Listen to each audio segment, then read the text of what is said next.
Assalamualaikum warahmatullahi ta'ala wabarakatuh. Welcome to Arabic Islamic Pedagogy Vlogs. Ito po ay vlog number 11 at ito ay support o additional video doon sa ating previous vlog, vlog number 10 about spreading peace. الرحمن علم القرآن خلق الإنسان علمه البيان. Bismillahirrahmanirrahim. Ang target text natin sa video na to ay hadith ni Prophet Muhammad sallallahu alaihi wasallam.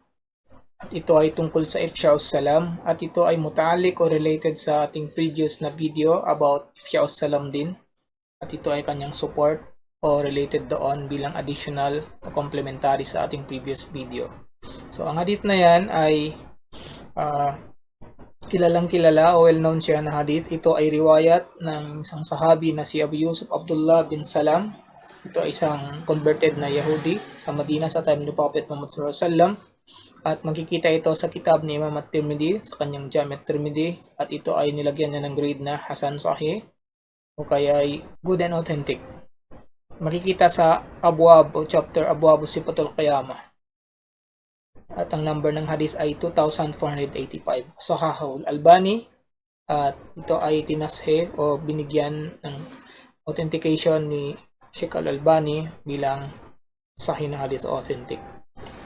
At konting background po sa hadith na to, sinasabi ng ating mga scholars na mga ulama na itong hadith na to ay sinabi ni Prophet Muhammad sallallahu alaihi wasallam according din sa narrator na si Abdullah bin Salam, itong nagriwayat, isa sa mga companion sa Prophet Muhammad sallallahu alaihi wasallam. Ito ay sinabi niya nung siya ay dumating sa Madina, nung nag-migrate siya mula Makkah to Madina. So pagkadating niya doon, sabi ni Abdullah bin Salam, ang pinakaunang salita na rinig niya kay Prophet Muhammad sallallahu alaihi wasallam pagdating niya sa Madina ay itong order na to, itong salita na to, na ya ayuhan nas afshus salam wa atimut ta'am wasilul arham wasalluwan nasu niyam tadkhulul jannata bisalam.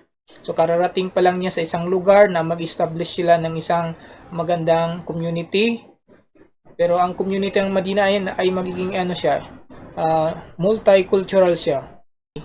Siyempre may Muslim, may mga taga Madina pa na mga musyrikon, mga Arab na mga musyrikon, mga polytheists, tapos may mga Yahudi, posibleng may mga Christians din dumarating. So yung pinakaunang order o guide o instruction ni Prophet Muhammad sallam sa mga tao itong kataga na to, ya ayyuhan nas afshus salam wa atimut ta'am wasilul arham wasallu wan nasu niyam tadkhulul jannata bisalam. Ya ayyuhan nas, O people, afshus salam, spread the peace, wa atimut ta'am, feed the hungry, wasilul arham, be in touch with your kin, wasalluwan nasu niyam, and pray while people are asleep at night, tadkhulul jannata bisalam, you shall enter Jannah o paradise peacefully. So ang hadith na to ay ating tiningnan at inanalyze natin at hoping na makaderive tayo ng mga istifadat dito, ng mga faida. So inanalyze natin siya word by word, phrase by phrase, paragraph. Tiningnan natin ang kabuuan at hoping na makaderive tayo ng mga iba't ibang benefit at wisdom sa mga kataga na ito na sinabi ni Prophet Muhammad sallallahu alaihi wasallam. So una, harsun nabiyyi sallallahu alaihi wasallam ala husni tanzim al-mujtama' wa irshad an-nas ila ma huwa khairun lahum fi dunyahum wa ukhrahum.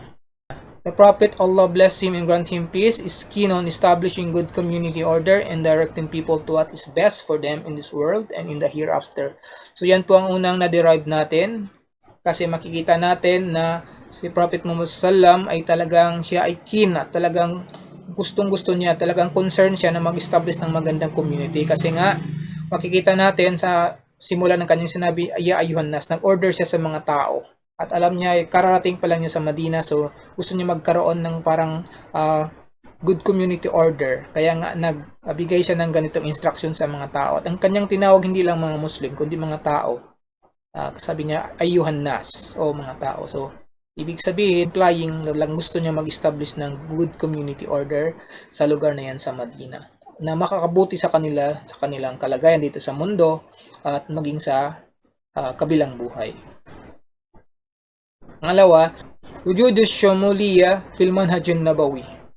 Existence of inclusivity in the prophetic method. Makikita po natin na ang method ni Prophet Muhammad SAW, makikita natin ang inclusivity na tinatawag. Makikita nyo sa kanyang mga kataga sa kanyang sinabi, hindi niya binigyan lang ng order ang mga Muslim lang, ang mga believers, ang mga uminom. Bagkus ang kanyang sinabi ay Yuhannas. So, inaakay niya, in-invite niya, in-encourage niya ang lahat ng tao na nakatira sa Madina. So, makikita mo dito ang aspect o issue ng inclusivity ay talagang kinonsider ni Prophet Muhammad sallallahu alaihi wasallam. Makikita mo yung wujudus samuliya fil manhaj an-nabawi. Pangatlo, ahammiyatu nashri salam wa annahu la yaqtashiru ala talaffuz at-tahiyyat. Importance of spreading peace and is not only limited to saying of greetings. So makikita natin dito, although sinabi na afshus salam, ipalaganap nyo ang kapayapaan, nakasanayan natin bilang connotation o naging technical meaning na sa Islam, pag sinabing as-salam, ito yung greetings. Although tama yon, pero makikita natin based dito sa takbo o sa structure ng salita ni Prophet Muhammad sallallahu alaihi wasallam, ang pag-spread ng peace, ito ay hindi lang limitado sa pagsasabi ng greetings na assalamualaikum. Bagkus ito ay meron pang mga ibang manifestation, pagpapakita kung paano mo ipapalaganap ang kapayapaan nang hindi lang siya limitado sa pagsasabi. May papakita mo sa gawa o sa ugali. Right? So makikita natin dito sa hadith na to ni Prophet Muhammad sallallahu alaihi wasallam. Sunod, ahammiyatu it'amit ta'am wa taqwiyati salatir rahim wa ta'abbudi khafiyan wa annaha min ad-dalaili wal asbab lil husuli ala salam al haqiqi wat tahabbi wat tuma'ninati was sakinati wal qana'ah. Importance of feeding the hungry, strengthening kinship ties, and hidden worship rituals, as they are proofs and causes for the attainment of real peace, love, tranquility, serenity, and satisfaction. So makikita natin itong mga bagay na ito na binanggit ni Prophet Muhammad sallallahu alaihi wasallam, ang pagpapakain sa mga gutom, ng mga ngailangan, ang pagpapalakas ng ugnayan sa mga kamag-anak, sa mga relatives, ang paggawa ng ibadat ng worship, ng pagsasala, ng patago, natutulog ng mga tao. Ito ay mga proofs o basehan o mga dahilan pag ginawa mo para ma-attain mo, ma-reach mo ang real peace, ang totoong kapayapaan, ang totoong pagmamahalan, ang totoong kasaganaan, ang totoong katiwasayan, ang totoong pagiging satisfied. Talaga makikita mo kapag wala ng gutom, yung economic problems ng tao ay na-resolve, ang social issues, yung walang hidwaan, walang pag-away, na-resolve na. So, siyempre mararamdaman yung peace, yung love. Siyempre, pag nag-iibadat ka, mag-isa, diyan mararamdaman mo rin ang tranquility, yung serenity, satisfaction. Meron kang yung tinatawag nilang eternal peace. Pag ikaw ay nag-worship, nagkakaroon ka ng pagdidikir, pag-aalala sa Allah subhanahu wa ta'ala na ikaw ay nag-iisa lang alone. So makikita natin, ito ay mga patunay o manifestation o realizations ng kalaganapan ng kapayapaan. Okay, sunod, Nashrus salam ma'ijadi mujibatihi tuntiju ila dukhulil jannah. Spreading peace along with its requirements results in entering Jannah. Ang pagpapalaganap ng kapayapaan at ginawa mo ay anong mga kailangan para mapatunayan mo talagang may sagawa siya ng tama, ito ay magresulta sa pagpasok sa paraiso based doon sa sinabi ni Prophet Muhammad sallam, tadkhulul jannata bisalam. Right. Panghuli, lidukhulil jannati tahaddiyatun allati yahtajul insanu at taqallub 'alayha. For entering Jannah, there are challenges that man needs to overcome.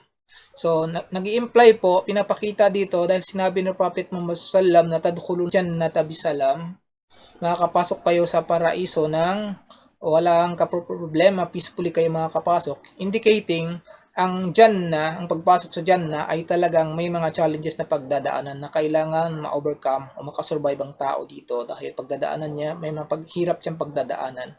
So, makikita natin based on sa kataga na yun na talagang hindi basta-basta napapasok ang Jannah nang wala kang pagdadaanan ng mga challenges.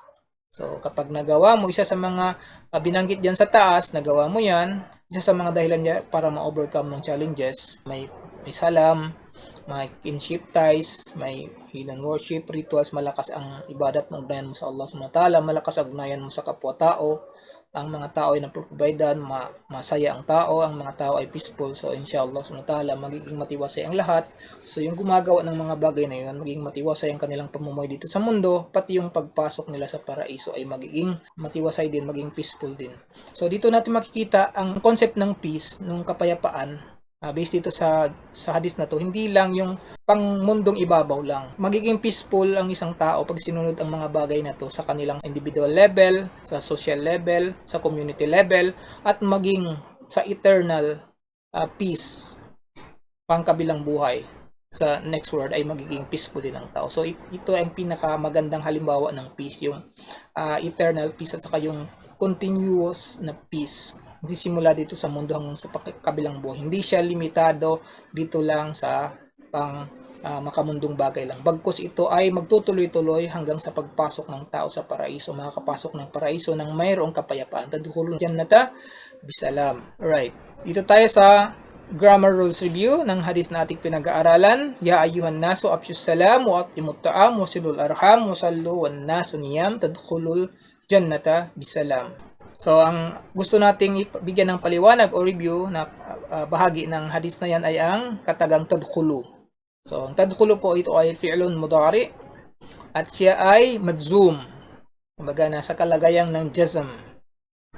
Isa sa mga alamat ng jazm ay ang sukun. Pero ito ay fi'l mudari, so madzum. Bakit siya naging madzum? Likaw nihi jawaban lit talab. Kasi siya po ay naging jawab lit talab. Siya ay answer sa talab, sa request. Merong hiningi tapos siya ay magiging answer. So kapag ganun ang wake ng isang kalima o ng isang jumla, siya ay nagiging jawabut talab. Kasi ang talab dyan, yan, ang hiningi ni Prophet Muhammad sallam, kanyang utos ang talab. Afshus salam, ipalaganap niyang salam, magpakain kayo, palakasin yung ugnayan ng magkakamag-anak, gumawa kayo ng pag-ibadat, magsala kayo ang mga tao ay natutulog. So yan ang mga talab na tinatawag yung sa unahan ng mga kalima. So itong tadkhulu, siya ay naging jawab lit talab. So sa grammar rules ng Arabic language, kapag jawab lit talab, siya ay magiging madzum. Alright? So madzum ang tadkhulu. Kasi ang asal niyan tadkhuluna. Yung subuton nun, yun alamat ng marpu niya. Pero this time, dahil siya ay madzum, so alamat to jazmi hadfun nun, nawala ang kanyang nun. Wal waw, yan ay damirun muttasilun mabniyun ala sukun fi mahalli raf'in fa'il. So siya yung fa'il ng fi'il na yan. So may fi'il at saka fa'il. Yung alif po, wal alif, yung tinatawag nating alif at tafriq. Nilalagyan natin din, distinguish natin ang alif para matafriq. Ang tadkhulu siya ay madistinguish, siya ay fi'il, hindi siya isim na kinoconnect. Kapag may alif, yung musanna na nako-connect sa idafa ng isim musanna. So yan ay alif tafriq na talagang papatunay siya ay fi'il. So hadith analysis, i-try na nating i-analyze ang hadith nating pinag-aaralan. Ya ayyuhan nas afshus salam wa atimut ta'am wa silul arham wa sallu wan nasu niyam tadkhulul jannata bisalam. O people, spread the peace, feed the hungry, be in touch with your kin, and pray while people are asleep at night. You shall enter Jannah or paradise peacefully. So, unang analysis pa lang, unang pansin pa lang natin dyan sa mga ipinag-utos ni Prophet Muhammad sallallahu alaihi wasallam pagkatapos ng ayuhanas. Makikita na natin, unang-una, mga maliit na bagay lang, pero napapansin natin yung pagkakaroon ng rhyme ng mga words. Nag-e-end lahat sa mim. As-salam, at-ta'am, arham, niyam, salam. Makikita natin yung rhyming. Isa sa mga pagiging poetic na dating ng kataga ni Prophet Muhammad sallallahu alaihi wasallam. Makikita din natin ang pagkakaroon ngayon ng fasaha sa mga salita ni Prophet Muhammad sallallahu alaihi wasallam. Fasaha niya sa Arabic language, yung pagkakaroon niya ng pagiging eloquent na sa Arabic language. So, napakahirap din yan na nag-order ka, may wisdom siya, pero at the same time, ang mga kalima sa dulo ay nagkakaroon siya ng parang rhyming, nagiging maging poetic ang dating. So, isa sa mga observation natin. Alright? Then, makikita natin yung unang sinabi niya, yung afshus salam, yan ang kanyang at-talab ar-raisi, yan ang kanyang main request. Yung unang pinakamahalagang ni-request niya, ipinagutos niya sa atin. Yung afshus salam, spread the peace. Then, itong wat imut ta'am, wasilul arham, At saka wasalluwan nasu niyam, feed the hungry, be in touch with your kin, and pray while people are asleep at night. Ito po ay at-tafasil, ad-da'ima. Ito ay mga supporting details. Kumbaga, ito ay mga supporting details. Nagpapatunay paano mo gagawin yung pagpapalaganap ng peace, yung spreading the peace. Parang sinasabi dito na yung pag-spreading the peace, yung pagpalaganap ng peace, paano mo siya gagawin? Isa sa mga bagay para masakatuparan siya ay gawin itong mga bagay natin. Feed the hungry, be in touch with your kin, and pray while people are asleep at night. Magpakain kayo, bigyan ng pangangailangan ng mga tao, palakasin yung inyong ugnayan, at siyempre gumawa kayo ng ibadat, mag-ibadat kayo sa Allah subhanahu wa ta'ala, lalong-lalo na kung ito ay talagang patago, yung wala nang nakakitang tao para makita yung pinaka-ikhlas, pinaka-sincere na style ng pag-ibadat sa Allah subhanahu wa ta'ala. So itong mga bagay na ito, supporting details, pero ang main request ay ang spread the peace, yung Afshus Salam. At saka itong dulo, yung tadkhulul jannata bisalam, you shall enter jannah peacefully. Ito ang al-jaza'u liqabulit talab. Siya yung reward for accepting the request. So ang ganda ng structure ng salita, ang hadith ni Prophet Muhammad sallallahu alaihi wasallam, may main request, then may supporting details, how to do, paano gagawin ang main request, paano may sasakatuparan ng kanyang main request.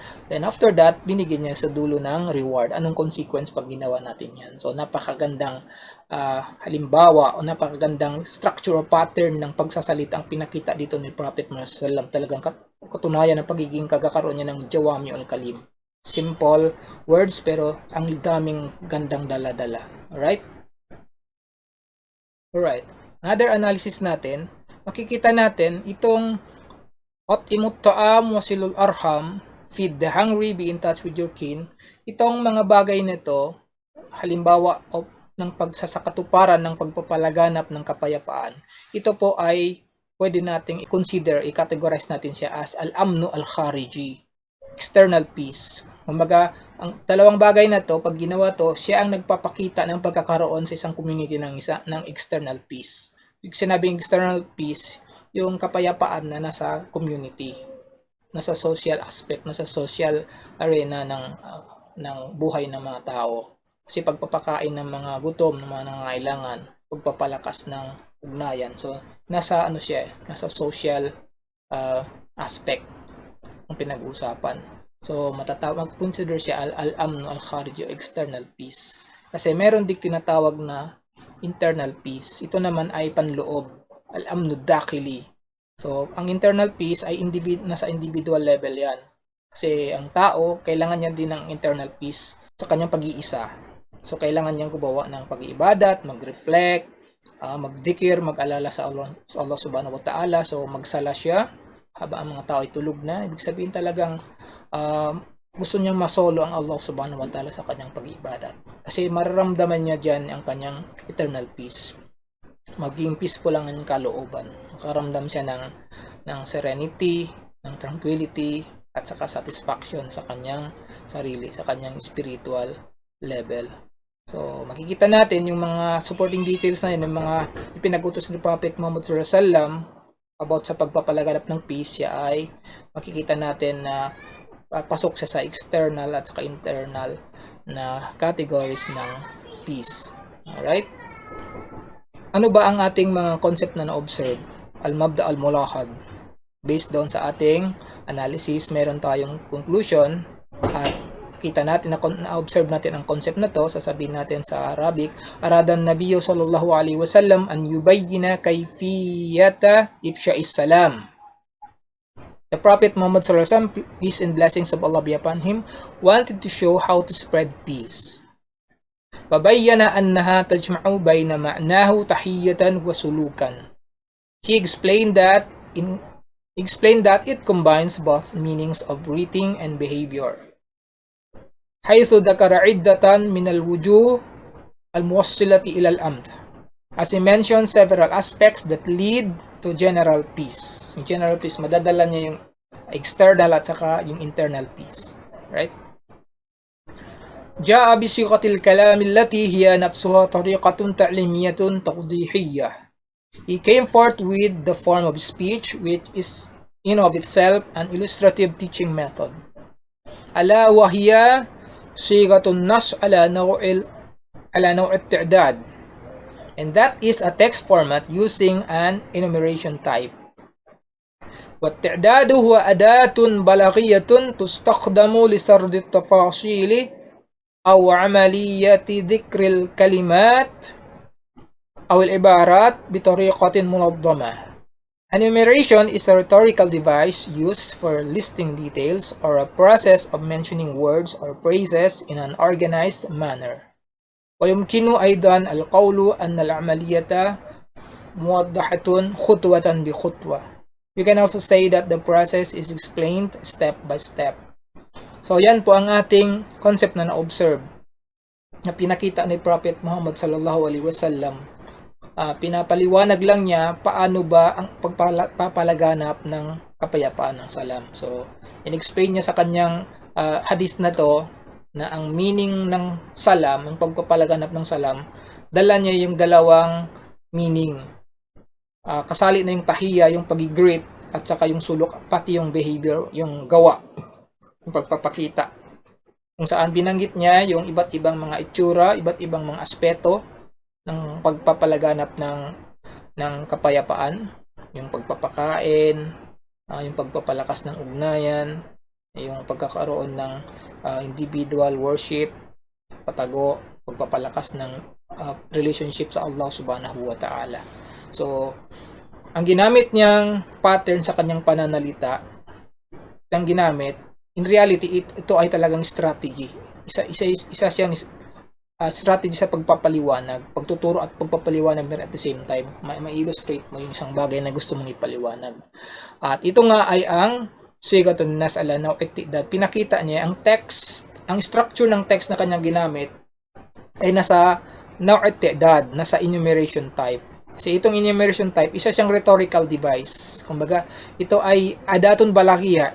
Sa balaga, sa tinatawag natin balaga, sa mga rhetoric, ginagamit ito sa pag-explain ng mga bagay, kung saan ginagamit siya, kung kailangan mong mag-explain at kailangan mong gumamit ng mga paglista ng mga details, i-list mga details, o yung process sa pag-mention, pagbanggit ng mga kataga ng mga words o kaya mga phrases, nasa organized manner. Siya ay talagang maganda yung arrangement niya. So, ginagamit itong enumeration type.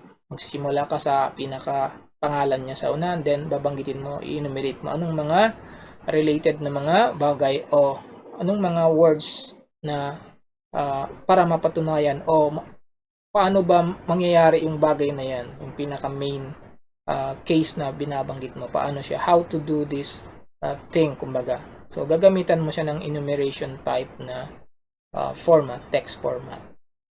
Right? So ito yung ating napansin sa structure ng hadith ni Prophet Muhammad sallallahu alaihi wasallam. Applicability. Binaan ala al-mabda al-mustanbat min al-hadith, yuqtarahu tazwid binashatatin ta'allumiyatin التي فيها استخدام النص على نوع التعداد أثناء شرح موضوع أو سرد التفاصيل أو عملية ذكر الكلمات أو العبارات بطريقة منظمة. So based on the principle derived from the hadith, it is suggested to provide learning activities that consist using of the enumeration text type during the topic discussion, listing details, or the process of stating words or phrases in an orderly fashion. So, dahil doon sa na-derive natin na principle sa hadith, sinasuggest natin, minumungkahi natin na ang nagtuturo o yung nagle-lecture ay dapat mag-provide siya ng bahagi ng kanyang activity, ng kanyang pagtuturo o ng kanyang pagpapaliwanag. Mag-provide siya ng bahagi ng kanyang activity sa kanyang pagpapaliwanag o pagtuturo na kung saan itong bahagi na to ay mayroon siyang ginagamit na enumeration text type habang siya ay nagbibigay ng kanyang discussion, nagpapaliwanag. O kaya siya ay naglilista ng mga bagay, dinilista niya mga detalye ng kanyang topic. O kaya ay in-explain niya yung process ng pagsabi ng mga salita o ng mga phrases o mga kataga. At ito ay nailalagay niya sa magandang arrangement. Alright? So, bilang application ng hadith na ito, i-apply natin siya sa real life situation natin, kung tayo ay Arabic teacher o Islamic subject teachers, o kaya tayo nagdadakwa, nagdi-discuss, nagsisymposium, nagle-lecture sa mga ating mga muhadara. So, ang suggestion natin dyan para ma-apply siya, design your discussion in a way that the topic is emphasized in an enumeration text type and reinforce it with visuals like a concept map. So, kung ikaw ay nagtuturo ng Arabic o other Islamic subjects, i-design mo yung discussion mo, part 9 ng lesson mo, i-design mo yung discussion mo na kung saan ang topic mo, kapag na-emphasize mo ang topic mo, gawin mo ito sa enumeration text type. At syempre, reinforce mo, ilagyan mo ng visuals katulad ng concept map na based on sa previous vlog natin, previous video. So, katulad nyan, as an example, ang discussion mo is about al-i'rab. Yan ang topic mo sa lesson mo sa Arabic language ay anwa'ul i'rab. So, ang magiging enumeration text type niya ay ganyan. Anwa'ul i'rab ang pinaka main case niya. Then, ang mga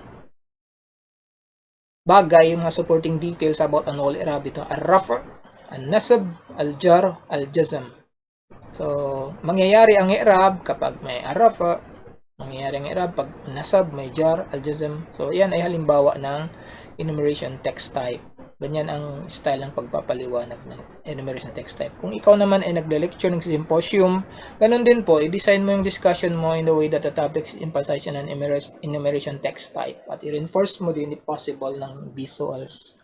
Kung topic mo sa lecture mo ay at-taqwa, so gawin mo siyang enumeration text type. Siyempre, ang taqwa, kapag enumerate mo siya, under na niyang al-amru bil ma'ruf, an-nahi anil munkar, and under that, mayroong mga sadaka, ta'awun, shirk, kufur, bidat, saka ibang mga maasi. So, ang takbo ng discussion mo ay magmumula sa pinaka-main case mong takwa, then i-enumerate mo na lang yung mga supporting details sa baba, katulad ng mga nabanggit, katulad ng nakikita nyo sa screen. So, inshallah, yan ay ating ma-apply sa ating real life situation. Wallahu ta'ala a'lam. Walhamdulillahi rabbil alamin. Shukran.